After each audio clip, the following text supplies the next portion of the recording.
Taylor, founder of Fem Empowerment and Advocacy Concierge Physical Therapy. Today is the part 3 series of our low back pain. Today we're going to go into certain movements and things that you can do to see if you can produce the back pain so that maybe we can determine what's really going on with you.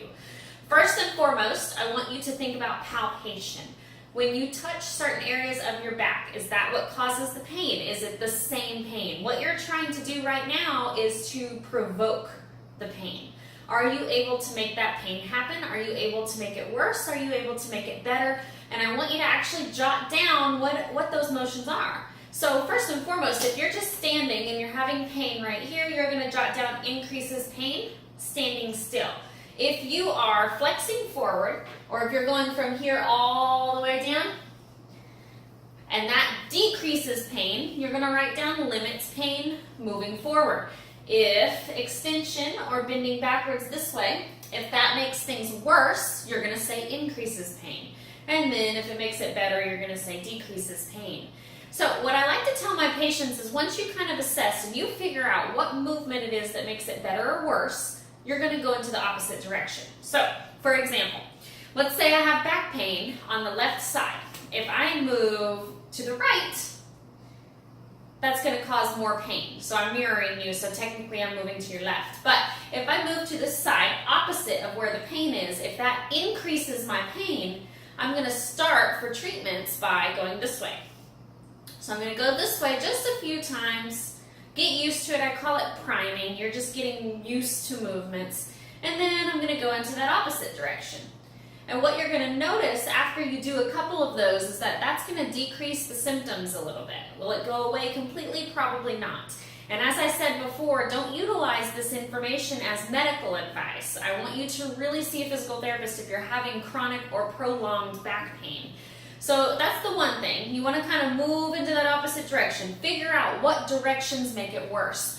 Next, what else makes it worse? Are you having more back pain when you're sitting on the toilet trying to have a bowel movement? Are you having more back pain when you're trying to lay down and sleep? I did a video before about laying down and sleeping. The best position for your lumbar spine is laying on your back.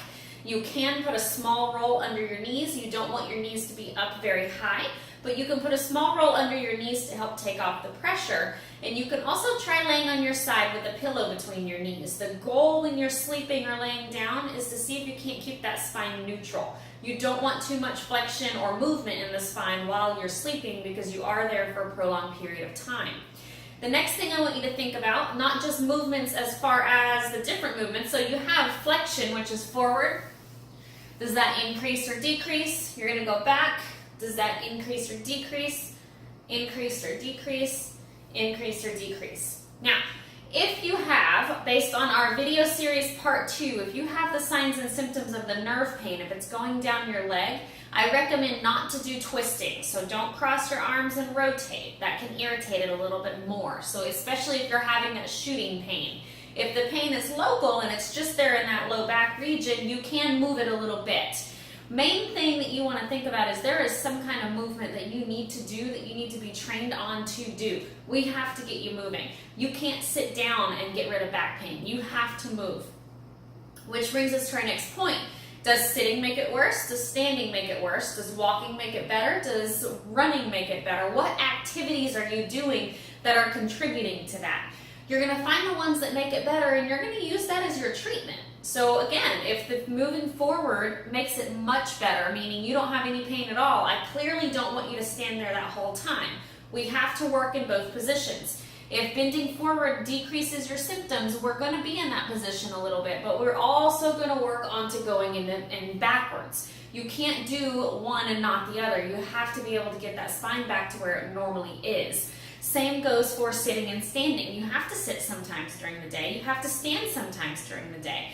Your spine should be able to tolerate both of those activities. We've got to be able to, so say sitting decreases the pain, you're able to sit a little bit, but no more than 20 minutes, and then I want you to stand up, and you're going to be standing for 20 minutes. Then you're going to sit down for 20 minutes, and then stand for 20 minutes. See what I'm saying? You're going to go both in and to both of those, because, you know, honestly, you can't avoid the motion, especially when you're working or you have children or you're doing something all day. So you have to let yourself move.